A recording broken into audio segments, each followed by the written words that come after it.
गण गणपतये नमः। ओम नमः शिवाय। शिवजी सदा सहाय। ओम नमः शिवाय। गुरुजी सदा सहाय। पार्थिव पूजा की महिमा। शिव नैवेद्य भक्षण के विषय में निर्णय तथा बिल्व का महात्म्य। तदनंतर ऋषियों के पूछने पर किस कामना की पूर्ति के लिए कितने पार्थिव लिंगों की पूजा करनी चाहिए, इस विषय का वर्णन करके सूत जी बोले, महर्षियों, पार्थिव लिंगों की पूजा कोटि कोटि यज्ञों का फल देने वाली है। कलयुग में लोगों के लिए शिवलिंग पूजन जैसा श्रेष्ठ दिखाई देता है, वैसा दूसरा कोई साधन नहीं है। यह समस्त शास्त्रों का निश्चित सिद्धांत है। शिवलिंग भोग और मोक्ष देने वाला है। लिंग 3 प्रकार के कहे गए हैं, उत्तम, मध्यम और अधम। जो 4 अंगुल ऊंचा और देखने में सुंदर हो तथा वेदी से युक्त हो, उस शिवलिंग को शास्त्रज्ञ महर्षियों ने उत्तम कहा है। उससे आधा मध्यम और उससे आधा अधम माना गया है। इस तरह 3 प्रकार के शिवलिंग कहे गए हैं जो उत्तरोत्तर श्रेष्ठ हैं। ब्राह्मण, क्षत्रिय, वैश्य, शूद्र अथवा विलोम संकर कोई भी क्यों न हो, वह अपने अधिकार के अनुसार वैदिक अथवा तांत्रिक मंत्र से सदा आदर पूर्वक शिवलिंग की पूजा करे। ब्राह्मणों, महर्षियों, अधिक कहने से क्या लाभ। शिवलिंग का पूजन करने से स्त्रियों का तथा अन्य सब लोगों का भी अधिकार है। शिवलिंग का पूजन करने में स्त्रियों का तथा अन्य सब लोगों का भी अधिकार है। द्विजों के लिए वैदिक पद्धति से ही शिवलिंग की पूजा करना श्रेष्ठ है, परंतु अन्य लोगों के लिए वैदिक मार्ग से पूजा करने की सम्मति नहीं है। वेदज्ञ द्विजों को वैदिक मार्ग से ही पूजन करना चाहिए, अन्य मार्ग से नहीं। यह भगवान शिव का कथन है। दधीची और गौतम आदि के शाप से जिनका चित्त दग्ध हो गया है, उन द्विजों की वैदिक कर्म में श्रद्धा नहीं होती। जो मनुष्य वेदों तथा स्मृतियों में कहे हुए सत्कर्मों की अवहेलना करके दूसरे कर्म को करने लगता है, उसका मनोरथ कभी सफल नहीं होता। इस प्रकार विधि पूर्वक भगवान शंकर का नैवेद्यांत पूजन करके उनकी त्रिभुवनमयी 8 मूर्तियों का भी वहीं पूजन करें। पृथ्वी, जल, अग्नि, वायु, आकाश, सूर्य, चंद्रमा तथा यजमान, ये भगवान शंकर की 8 मूर्तियां कही गई हैं। इन मूर्तियों के साथ साथ शर्व, भव, रुद्र, उग्र, भीम, ईश्वर, महादेव तथा पशुपति, इन नामों की भी अर्चना करें। तदनंतर चंदन, अक्षत और बिल्व पत्र लेकर वहां ईशान आदि के क्रम से भगवान शिव के परिवार का उत्तम भक्ति भाव से पूजन करें। ईशान, नंदी, चंड, महाकाल, भृंगी, वृष, स्कंद, कपर्दीश्वर, सोम तथा शुक्र, ये 10 शिव के परिवार हैं, जो क्रमशः ईशान आदि 10 दिशाओं में पूजनीय हैं। तत्पश्चात भगवान शिव के समक्ष वीरभद्र का और पीछे कीर्तिमुख का पूजन करके विधि पूर्वक 11 रुद्रों की पूजा करें। इसके बाद पंचाक्षर मंत्र का जप करके शतरुद्रीय स्तोत्र का, नाना प्रकार की स्तुतियों का तथा शिव पंचांग का पाठ करें। तत्पश्चात परिक्रमा और नमस्कार करके शिवलिंग का विसर्जन करें। इस प्रकार मैंने शिव पूजन की संपूर्ण विधि का आदरपूर्वक वर्णन किया। रात्रि में देव कार्य को सदा उत्तराभिमुख होकर ही करना चाहिए। इसी प्रकार शिव पूजन भी पवित्र भाव से सदा उत्तराभिमुख होकर ही करना उचित है। जहाँ शिवलिंग स्थापित हो, उससे पूर्व दिशा का आश्रय लेकर नहीं बैठना या खड़ा होना चाहिए, क्योंकि वह दिशा भगवान शिव के आगे या सामने पड़ती है। इष्ट देव का सामना रोकना ठीक नहीं। शिवलिंग से उत्तर दिशा में भी ना बैठें, क्योंकि उधर भगवान शंकर का वामांग है, जिसमें शक्ति स्वरूपा देवी उमा विराजमान है। पूजक को शिवलिंग से पश्चिम दिशा में भी नहीं बैठना चाहिए, क्योंकि वह आराध्य देव का पृष्ठ भाग है। पीछे की ओर से पूजा करना उचित नहीं है। अतः अवशिष्ट दक्षिण दिशा ही ग्राह्य है, उसी का आश्रय लेना चाहिए। तात्पर्य ये है कि शिवलिंग से दक्षिण दिशा में उत्तराभिमुख होकर बैठें और पूजा करें। विद्वान पुरुष को चाहिए कि वह भस्म का त्रिपुंड लगाकर, रुद्राक्ष की माला लेकर तथा बिल्व पत्र का संग्रह करके ही भगवान शंकर की पूजा करे। इनके बिना नहीं। मुनिवरों, शिव पूजन आरंभ करते समय यदि भस्म ना मिले तो मिट्टी से भी ललाट में त्रिपुंड अवश्य कर लेना चाहिए। ऋषि बोले, मुने, हमने पहले से यह बात सुन रखी है कि भगवान शिव का नैवेद्य नहीं ग्रहण करना चाहिए। इस विषय में शास्त्र का निर्णय क्या है, यह बताइए। साथ ही बिल्व का महत्व भी प्रकट कीजिए। सूत जी ने कहा, मुनियों, आप शिव संबंधी व्रत का पालन करने वाले हैं, अतः आप सबको शतशः धन्यवाद है। मैं प्रसन्नता पूर्वक सब कुछ बताता हूँ, आप सावधान होकर सुने। जो भगवान शिव का भक्त है, बाहर भीतर से पवित्र और शुद्ध है, उत्तम व्रत का पालन करने वाला तथा दृढ़ निश्चय से युक्त है, वह शिव नैवेद्य का अवश्य भक्षण करे। भगवान शिव का नैवेद्य अग्राह्य है, इस भावना को मन से निकाल दें। शिव के नैवेद्य को देख लेने मात्र से भी सारे पाप दूर भाग जाते हैं। उसको खा लेने पर तो करोड़ों पुण्य अपने भीतर आ जाते हैं। आए हुए शिव नैवेद्य को सिर झुकाकर प्रसन्नता के साथ ग्रहण करें और प्रयत्न करके शिव स्मरण पूर्वक उसका भक्षण करें। आए हुए शिव नैवेद्य को जो ये कहकर कि मैं इसे दूसरे समय में ग्रहण करूंगा, लेने में विलंब कर देता है, वह मनुष्य निश्चय ही पाप से बंध जाता है। जिसने शिव की दीक्षा ली हो, उस शिव भक्त के लिए यह शिव नैवेद्य अवश्य भक्षणीय है, ऐसा कहा जाता है। शिव की दीक्षा से युक्त शिव भक्त पुरुष के लिए सभी शिवलिंगों का नैवेद्य शुभ एवं महाप्रसाद है, अतः वह उसका अवश्य भक्षण करें। परंतु जो अन्य देवताओं की दीक्षा से युक्त हैं और शिव भक्ति में भी मन को लगाए हुए हैं, उनके लिए शिव नैवेद्य भक्षण के विषय में क्या निर्णय है, इसे आप लोग प्रेम पूर्वक सुने। ब्राह्मणों, जहाँ से शालग्राम शिला की उत्पत्ति होती है, वहाँ के उत्पन्न लिंग में रसलिंग, पारदलिंग में पाषाण, रजत तथा सुवर्ण से निर्मित लिंग में, देवताओं तथा सिद्धों द्वारा प्रतिष्ठित लिंग में, केसर निर्मित लिंग में, स्फटिक लिंग में, रत्न निर्मित लिंग में तथा समस्त ज्योतिर्लिंगों में विराजमान भगवान शिव के नैवेद्य का भक्षण चांद्रायण व्रत के समान पुण्यजनक है। ब्रह्म हत्या करने वाला पुरुष भी यदि पवित्र होकर शिव निर्मालय का भक्षण करके उसे सिर पर धारण करे तो उसका सारा पाप शीघ्र ही नष्ट हो जाता है। पर जहाँ चंड का अधिकार है, वहाँ जो शिव निर्मालय हो, उसे साधारण मनुष्यों को नहीं खाना चाहिए। पर जहाँ चंड का अधिकार है, वहाँ जो शिव निर्मालय हो, उसे साधारण मनुष्यों को नहीं खाना चाहिए। जहाँ चंड का अधिकार नहीं है, वहाँ के शिव निर्मालय का सभी को भक्तिपूर्वक भोजन करना चाहिए। बाणलिंग नर्मदेश्वर, लोह निर्मित स्वर्णादि धातुमय लिंग, सिद्धलिंग, जिन लिंगों की उपासना से किसी ने सिद्धि प्राप्त की है अथवा जो सिद्धों द्वारा स्थापित हैं, वे लिंग, स्वयंभूलिंग, इन सब लिंगों में तथा शिव की मूर्तियों में चंड का अधिकार नहीं है। जो मनुष्य शिवलिंग को विधि पूर्वक स्नान कराकर उस स्नान के जल का 3 बार आचमन करता है, उसके कायिक, वाचिक और मानसिक तीनों प्रकार के पाप यहाँ शीघ्र नष्ट हो जाते हैं।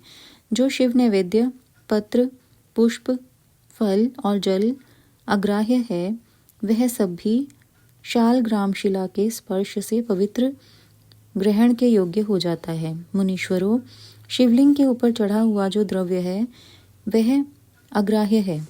जो वस्तु लिंग स्पर्श से रहित है, अर्थात जिन वस्तु को अलग रखकर शिवजी को निवेदित किया जाता है, लिंग के ऊपर चढ़ाया नहीं जाता, उसे अत्यंत पवित्र जानना चाहिए। मुनिवरों, इस प्रकार नैवेद्य के विषय में शास्त्र का निर्णय बताया गया। अब तुम लोग सावधान हो, आदर पूर्वक बिल्व का महात्म्य सुनो। यह बिल्व वृक्ष महादेव का ही रूप है। देवताओं ने भी इसकी स्तुति की है। फिर जिस किसी तरह से इसकी महिमा कैसे जानी जा सकती है। तीनों लोकों में जितने पुण्य तीर्थ प्रसिद्ध हैं, वे संपूर्ण तीर्थ बिल्व के मूल भाग में निवास करते हैं। जो पुण्यात्मा मनुष्य बिल्व के मूल में लिंग स्वरूप अविनाशी भगवान महादेव जी का पूजन करता है, वह निश्चय ही शिव पद को प्राप्त होता है। जो बिल्व की जड़ के पास जल से अपने मस्तक को सींचता है, वह संपूर्ण तीर्थों में स्नान का फल पा लेता है और वही इस भूतल पर पावन माना जाता है। इस बिल्व की जड़ के परम उत्तम थाले को जल से भरा हुआ देखकर महादेव जी पूर्णतया संतुष्ट होते हैं। जो मनुष्य गंध पुष्प आदि से बिल्व के मूल भाग का पूजन करता है, वह शिवलोक को पाता है और इस लोक में भी उसकी सुख संतति बढ़ती है। जो बिल्व की जड़ के समीप आदर पूर्वक दीपावली जलाकर रखता है, वह तत्व ज्ञान से संपन्न हो भगवान महेश्वर में मिल जाता है।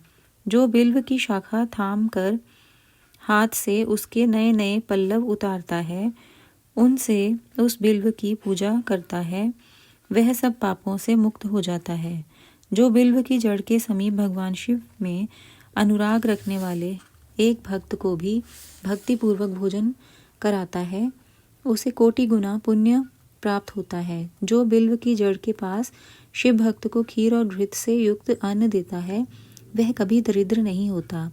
ब्राह्मणों, इस प्रकार मैंने सांगोपांग शिवलिंग पूजन का वर्णन किया। यह प्रवृत्ति मार्गी तथा निवृत्ति मार्गी पूजकों के भेद से दो प्रकार का होता है। प्रवृत्ति मार्गी लोगों के लिए पीठ पूजा इस भूतल पर संपूर्ण अभीष्ट वस्तुओं को देने वाली होती है। प्रवृत्त पुरुष सुपात्र गुरु आदि के द्वारा ही सारी पूजा संपन्न करे और अभिषेक के अंत में अगहनी के चावल से बना हुआ नैवेद्य निवेदन करे। पूजा के अंत में शिवलिंग को शुद्ध संपुट में विराजमान करके घर के भीतर कहीं अलग रख दे। निवृत्ति मार्गी उपासकों के लिए हाथ पर ही शिव पूजन का विधान है। उन्हें भिक्षा आदि से प्राप्त हुए अपने भोजन को ही नैवेद्य रूप में निवेदित कर देना चाहिए। निवृत्त पुरुषों के लिए सूक्ष्म लिंग ही श्रेष्ठ बताया जाता है। वे विभूति से पूजन करें और विभूति को ही नैवेद्य रूप से निवेदित भी करें। पूजा करके उस लिंग को सदा अपने मस्तक पर धारण करें। शिव नाम जप और भस्म धारण की महिमा, त्रिपुंड के देवता और स्थान आदि का प्रतिपादन। ऋषि बोले, महाभाग व्यास शिष्य सूत जी, आपको नमस्कार है। अब आप उस परम उत्तम भस्म महात्म्य का ही वर्णन कीजिए। भस्म महात्म्य, रुद्राक्ष महात्म्य तथा उत्तम नाम महात्म्य, इन तीनों का परम प्रसन्नता पूर्वक प्रतिपादन कीजिए और हमारे हृदय को आनंद दीजिए। सूत जी ने कहा, महर्षियों, आपने बहुत उत्तम बात पूछी है। यह समस्त लोगों के लिए हितकारक विषय है। जो लोग भगवान शिव की उपासना करते हैं, वे धन्य हैं, कृतार्थ हैं, उनका देह धारण सफल है और उनके समस्त कुल का उद्धार हो गया।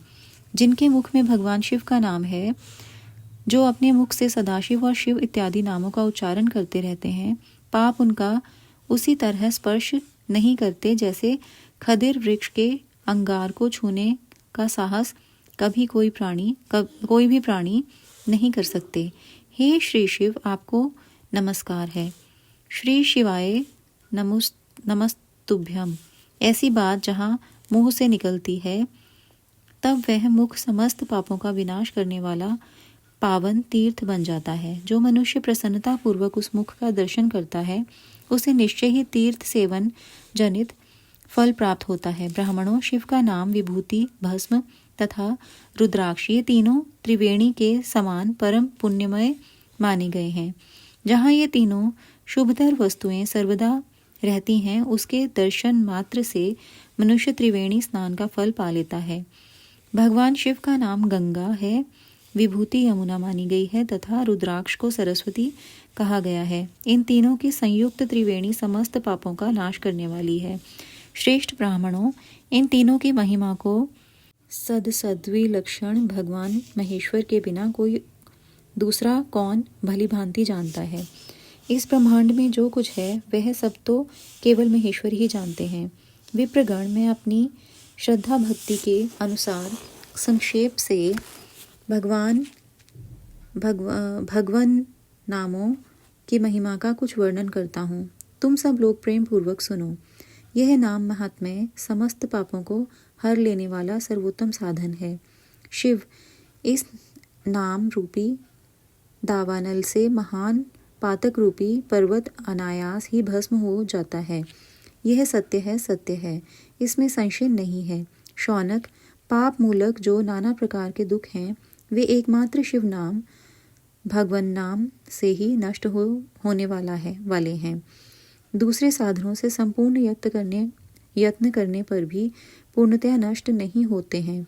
जो मनुष्य इस भूतल पर सदा भगवान शिव के नामों के जप में ही लगा हुआ है वह वेदों का ज्ञाता है, वह पुण्यात्मा है, वह धन्यवाद का पात्र है तथा वह विद्वान माना गया है। मुने, जिनका शिव नाम जप में विश्वास है उनके द्वारा आचरित नाना प्रकार के धर्म तत्काल फल देने के लिए उत्सुक हो जाते हैं। महर्षि, भगवान शिव के नाम से जितने पाप नष्ट होते हैं उतने पाप मनुष्य इस भूतल पर कर नहीं सकते। जो शिव नाम रूपी नौका पर आरूढ़ हो संसार रूपी समुद्र को पार करते हैं, उनके जन्म मरण रूप संसार के मूलभूत वे सारे पाप निश्चय ही नष्ट हो जाते हैं। महामुने, संसार के मूलभूत पातक रूपी पादपों का शिव नाम रूपी कुठार से निश्चय ही नाश हो जाता है। जो पाप रूपी दावानल से पीड़ित हैं उन्हें शिव नाम रूपी अमृत का पान करना चाहिए। पापों के दावानल से दग्ध होने वाले लोगों को उस शिव नामामृत के बिना शांति नहीं मिल सकती। जो शिव नाम रूपी सुधा की वृष्टि जनित धारा में गोते लगा रहे हैं वे संसार रूपी दावानल के बीच में खड़े होने पर भी कदापि शोक के भागी नहीं होते। जिन महात्माओं के मन में शिव नाम के प्रति बड़ी भारी भक्ति है ऐसे लोगों की सहसा और सर्वथा मुक्ति होती है। मुनीश्वर, जिसने अनेक जन्मों तक तपस्या की है उसी की शिव नाम के प्रति भक्ति होती है जो समस्त पापों का नाश करने वाली है। जिसके मन में भगवान शिव के नाम के प्रति कभी खंडित न होने वाली आराधना असाधारण भक्ति प्रकट हुई है उसी के लिए मोक्ष सुलभ है। यह मेरा मत है। जो अनेक पाप करके भी भगवान शिव के नाम जप में आदर पूर्वक लग गया है वह समस्त पापों से मुक्त हो ही जाता है, इसमें संशय नहीं है। जैसे वन में दावानल से दग्ध हुए वृक्ष भस्म हो जाते हैं उसी प्रकार शिव नाम रूपी दावानल से दग्ध होकर उस समय तक के सारे पाप भस्म हो जाते हैं। शौनक, जिसके अंग नित्य भस्म लगाने से पवित्र हो गए हैं तथा जो शिव नाम जप का आदर करने लगा है वह घोर संसार सागर को भी पार कर ही लेता है। संपूर्ण वेदों का अवलोकन करके पूर्ववर्ती महर्षियों ने यही निश्चय किया है कि भगवान शिव के नाम का जप संसार सागर को पार करने के लिए सर्वोत्तम उपाय है। मुनिवरों, अधिक कहने से क्या लाभ। मैं शिव नाम के सर्व पापापहारी महात्म्य का एक ही श्लोक में वर्णन करता हूँ। भगवान शंकर के एक नाम में भी पाप हरण की जितनी शक्ति है उतना पातक मनुष्य कभी कर ही नहीं सकता। मुने, पूर्व काल में महापापी राजा इंद्रद्युम्न ने शिव नाम के प्रभाव से ही उत्तम सद्गति प्राप्त की थी। इसी तरह कोई ब्राह्मणी युवती भी जो बहुत पाप कर चुकी थी शिव नाम के प्रभाव से ही उत्तम गति को प्राप्त हुई। द्विजवरों, इस प्रकार मैंने तुमसे भगवान नाम के उत्तम महात्म्य का वर्णन किया है। अब तुम भस्म का महात्म्य सुनो, जो समस्त पावन वस्तुओं को भी पावन करने वाला है। महर्षियों, भस्म संपूर्ण मंगलों को देने वाला तथा उत्तम है। उसमें 2 भेद बताए गए हैं। उन भेदों का मैं वर्णन करता हूँ, सावधान होकर सुनो। एक को महाभस्म जानना चाहिए और दूसरे को स्वल्प भस्म। महाभस्म के भी अनेक भेद हैं। वह 3 प्रकार का कहा गया है, श्रौत, स्मार्त और लौकिक। स्वल्प भस्म के भी बहुत से भेदों का वर्णन किया गया है। श्रौत और स्मार्त भस्म को केवल द्विजों के ही उपयोग में आने के योग्य कहा गया है। तीसरा जो लौकिक भस्म है, वह अन्य सब लोगों के भी उपयोग में आ सकता है। श्रेष्ठ महर्षियों ने यह बताया है कि द्विजों को वैदिक मंत्र के उच्चारण पूर्वक भस्म धारण करना चाहिए। दूसरे लोगों के लिए बिना मंत्र के ही केवल धारण करने का विधान है। जले हुए गोबर से प्रकट होने वाला भस्म आग्नेय कहलाता है। महामुने, वह भी त्रिपुंड का द्रव्य है, ऐसा कहा गया है।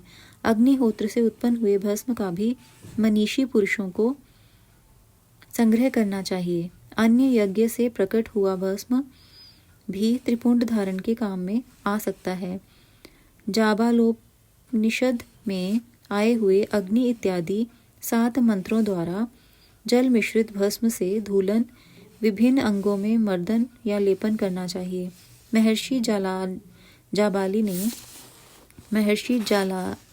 ने सभी वर्णों और आश्रमों के लिए मंत्र से या बिना मंत्र के भी आदर पूर्वक भस्म के त्रिपुंड लगाने की आवश्यकता बताई है। समस्त अंगों में सजल भस्म को मलना अथवा विभिन्न अंगों में तिरछा त्रिपुंड लगाना, इन कार्यों को मोक्षार्थी पुरुष प्रमाद से भी ना छोड़ें, ऐसा श्रुति का आदेश है। भगवान शिव और विष्णु ने भी तिर्यक त्रिपुंड धारण किया है। अन्य देवियों सहित भगवती उमा और लक्ष्मी देवी ने भी वाणी द्वारा इसकी प्रशंसा की है। ब्राह्मणों, क्षत्रियों, वैश्यों, शूद्रों, वर्ण संकरों तथा जाति भ्रष्ट पुरुषों ने भी उद्धूलन एवं त्रिपुंड के रूप में भस्म धारण किया है। इसके पश्चात भस्म धारण और त्रिपुंड की महिमा एवं विधि बताकर सूत जी ने फिर कहा, महर्षियों, इस प्रकार मैंने संक्षेप से त्रिपुंड का महात्म्य बताया है। यह समस्त प्राणियों के लिए गोपनीय रहस्य है, अतः तुम्हें भी इसे गुप्त ही रखना चाहिए। मुनिवरों, ललाट आदि सभी निर्दिष्ट स्थानों में जो भस्म से 3 तिरछी रेखाएं बनाई जाती हैं, उन्हीं को विद्वानों ने त्रिपुंड कहा है। भौहों के मध्य भाग से लेकर जहाँ तक भौहों का अंत है, उतना बड़ा त्रिपुंड ललाट में धारण करना चाहिए। मध्यमा और अनामिका अंगुली से 2 रेखाएं करके बीच में अंगुष्ठ द्वारा प्रतिलोम भाव से की गई रेखा त्रिपुंड कहलाती है। अथवा बीच की 3 अंगुलियों से भस्म लेकर यत्नपूर्वक भक्ति भाव से ललाट में त्रिपुंड धारण करें।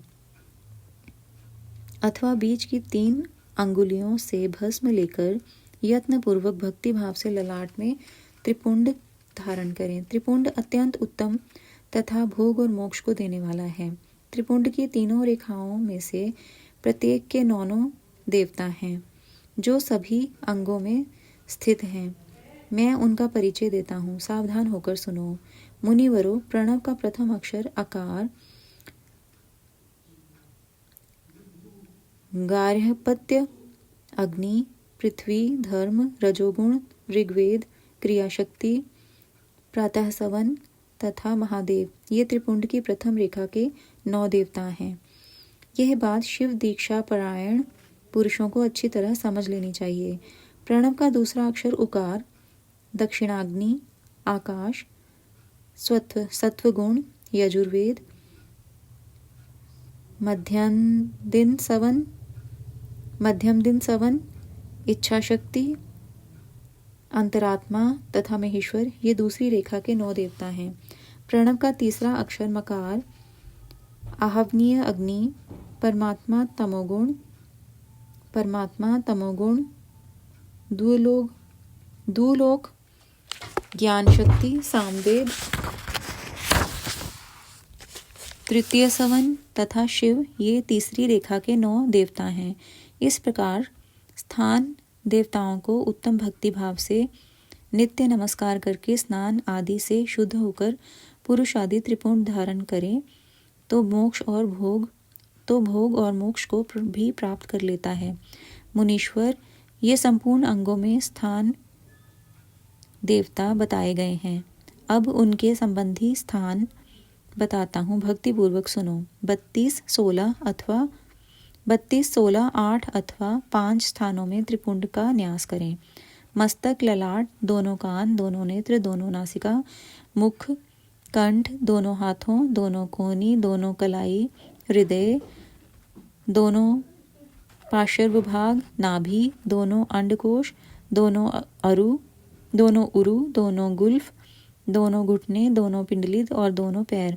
ये 32 उत्तम स्थान हैं। इनमें क्रमशः अग्नि, जल, पृथ्वी, वायु, 10 दिक्प्रदेश, 10 दिक्पाल तथा 8 वसुओं का निवास है। धर, ध्रुव, सोम, आप, अनिल, अनल, प्रत्यूष और प्रभास ये 8 वसु कहे गए हैं। इन सबका नाम मात्र लेकर इनके स्थानों में विद्वान पुरुष त्रिपुंड धारण करे अथवा एकाग्र चित्त हो 16 स्थानों में ही त्रिपुंड धारण करें। मस्तक, ललाट, कंठ, दोनों कंधों, दोनों भुजाओं, दोनों कोहनियों तथा दोनों कलाइयों में, हृदय में, नाभि में, दोनों पसलियों में तथा पृष्ठभाग में त्रिपुंड लगाकर वहाँ दोनों अश्विनी कुमारों का, शिव, शक्ति, रुद्र, ईश तथा नारद का और वामा आदि 9 शक्तियों का पूजन करें। ये सब मिलकर 16 देवता हैं। अश्विनी कुमार 2 कहे गए हैं, नासत्य और दस्त्र अथवा मस्तक, केश, दोनों कान, मुख, दोनों भुजा, हृदय, नाभि, दोनों उरु, दोनों जानू, दोनों पैर और पृष्ठभाग। इन 16 स्थानों में 16 त्रिपुंड का न्यास करें। मस्तक में शिव, केश में चंद्रमा, दोनों कानों में रुद्र और ब्रह्मा, मुख में विघ्नराज गणेश, दोनों भुजाओं में विष्णु और लक्ष्मी, हृदय में शंभु, नाभि में प्रजापति, दोनों उरुओं में नाग और नाग कन्याएं, दोनों घुटनों में ऋषि कन्याएं, दोनों पैरों में समुद्र और विशाल पृष्ठभाग में संपूर्ण तीर्थ देवता रूप से विराजमान हैं। इस प्रकार 16 स्थानों का परिचय दिया गया। अब 8 स्थान बताए जाते हैं। गुह्य स्थान, ललाट, परम उत्तम कर्ण युगल, दोनों कंधे, हृदय और नाभि ये 8 स्थान हैं। इनमें ब्रह्मा तथा सप्तऋषि ये 8 देवता बताए गए हैं। मुनीश्वरों, भस्म के स्थान को जानने वाले विद्वानों ने इस तरह 8 स्थानों का परिचय दिया है। अथवा मस्तक, दोनों भुजाएं, हृदय और नाभि इन 5 स्थानों को भस्म वेत्ता पुरुषों ने भस्म धारण के योग्य बताया है। यथा संभव देश, काल आदि की अपेक्षा रखते हुए उद्वूलन भस्म को अभिमंत्रित करना और जल में मिलाना आदि कार्य करें। यदि उद्वूलन में भी असमर्थ हो तो त्रिपुंड आदि लगाएं। त्रिनेत्रधारी 3 गुणों के आधार तथा तीनों देवताओं के जनक भगवान शिव का स्मरण करते हुए नमः शिवाय कहकर ललाट में त्रिपुंड लगाएं। ईशाभ्यम नमः ऐसा कहकर दोनों पार्श्व भागों में त्रिपुंड धारण करें। बीजाभ्यम नमः ये बोलकर दोनों कलाइयों में भस्म लगावें। पितृभ्याम नमः कहकर नीचे के अंगों में, उमेशाभ्याम नमः कहकर ऊपर के अंगों में तथा भीमाय नमः कहकर पीठ में और सिर के पिछले भाग में त्रिपुंड लगाना चाहिए। शुक्राना गुरुजी महाराज, भूल चूक माफ।